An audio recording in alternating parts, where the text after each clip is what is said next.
here, to answer. Some criticize, but there is no need of any deviation from the literal meaning of the verse, i.e. whenever God found thee lost or in loss in whatever direction it may be, physical or spiritual, he guided thee.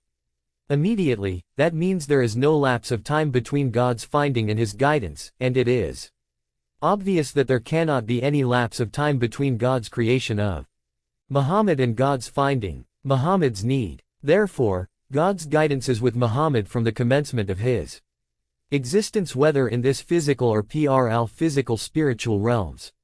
Thus, this verse is one of the Quranic proofs of the Holy Prophet being infallible in absolute conformity with 53, 2 and 55. 1-4. AP. Verse 6. Commentators say that this is a reference to the providential protection which was divinely arranged for the Holy Prophet through guardian after guardian when he was orphaned.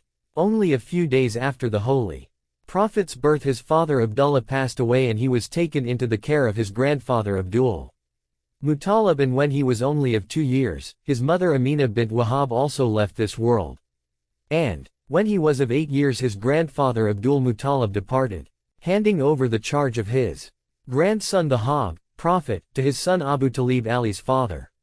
And it was the protection of Abu Talib, Ali's father, that was a providential plan to give the Holy Prophet the protection he needed from the evil hands of the wicked pagans of Mecca, to start his ministry and proceed with his mission until he could bear the hardships and also manage the affairs of his ministry.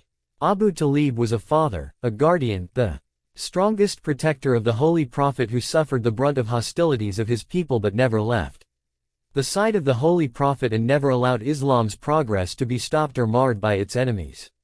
He was the shield with which the truth Islam could hate its start and its progress despite the heavy attacks from falsehood. The year Abu Talib passed away was called the Am al-Huzn, i.e. the year of grief. It was after the death of Abu Talib that the pagan hostilities against the Holy Prophet took the most aggressive turn. Abu Talib left the world, donating his son Ali, the Lion of God, to the Holy Prophet to be his protector and the ever-triumphant victor in all the battles that were fought to protect Islam and the Muslims. It needs one only to know the peculiarly adverse circumstances through which the Holy Prophet was made to pass through safe and was allowed to start the mission, and how he was providentially helped by the miraculous strength, dauntless valor, the inimitable courage, the indefatigable and the unshakable faith of Ali under the circumstances when far from achieving any victory. The very survival itself was impossible, and how the most unconquerable enemies were captured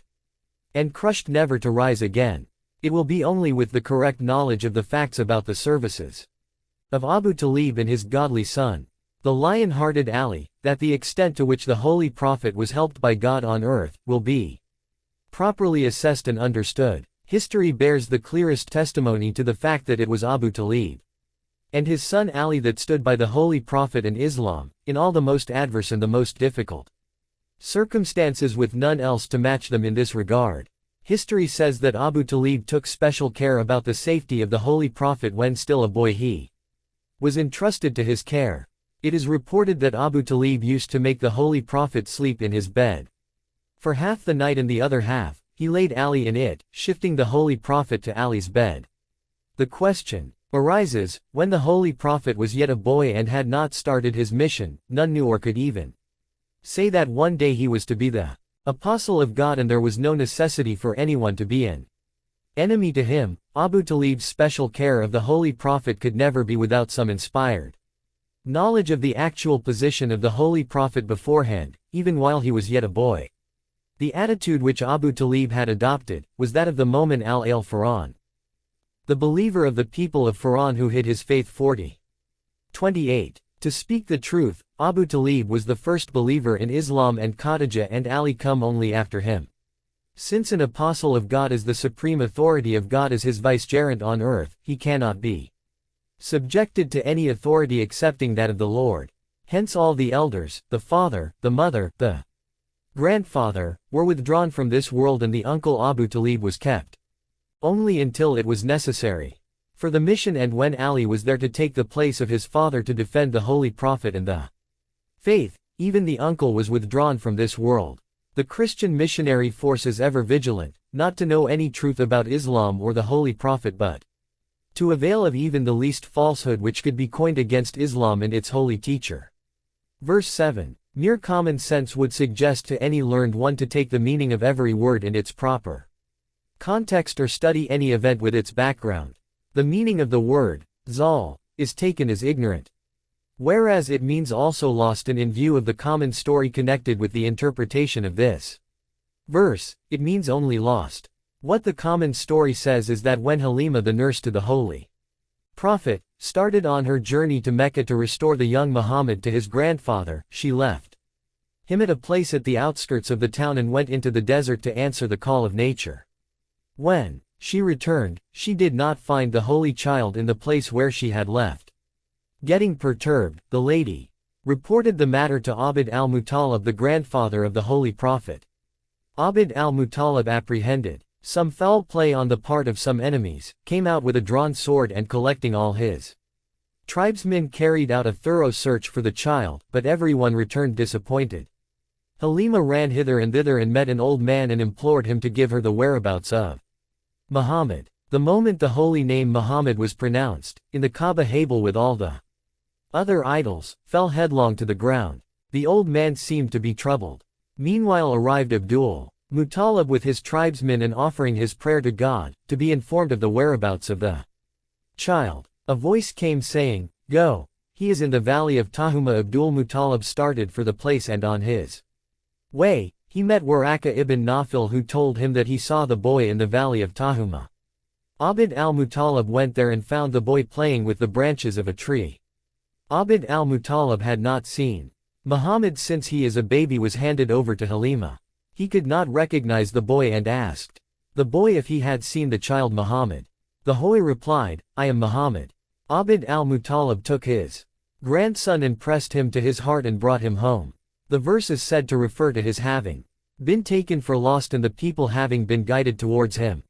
The verse may also mean that whatever knowledge the Holy Prophet possessed, it was not that which he acquired in this world but that which was gifted to him by God himself, in his very genesis, i.e. he was only the mouthpiece of God. Let none think that whatever is said of the Holy Prophet is his own, but the revelation from the Lord. The eighth holy Imam interprets this to mean that the people did not know the actual position, i.e. thou wert lost in their ignorance and God guided mankind to know thee and thus raised thee in their knowledge. The word, zal, has been used in the Holy Quran given different meanings in the different places. 10. Let those who interpret zal as gone astray refer to 53, 2, wherein God emphatically asserts that the Holy Prophet is the one who has not gone astray. Verse 8. Commentators interpret this verse as a reference to the pecuniary provisions which the Holy Prophet received from the wealth of his wife Khadijah and what he got through the leftover of the enemies he dedicated for the defensive battles. But it would be too low and even a very mean estimate of the provision which God says that he has made for the Holy Prophet. God's provision would be in accordance with God's greatness and glory. The eighth holy Imam Ali ibn Musa ar-Riza says that the word, yatim, here means lonely. The Holy Prophet was lonely, alone without any friends or sympathizers, and God directed the hearts of men and got the people around him as his devotees. Verse 9. The address is to the Holy Prophet, but it is an ordinance for the believers in particular and mankind as a whole. The Holy Prophet said that, "He who pleases an orphan, I shall be pleased with him on the day of judgment." Again the Holy Prophet said, "He who maintains an orphan in honor, he and I will be thought in action," and to warn him against his rebellious attitude toward the true Lord of the universe. He prayed for the extension or the expansion of his breast or heart, meaning to increase him in knowledge. 9. The same words occur in 6:125, wherein it is mentioned that whomsoever God pleases, he extends or expands the individual's breast, i.e. heart, for Islam, and in contrast to this it is said that whomsoever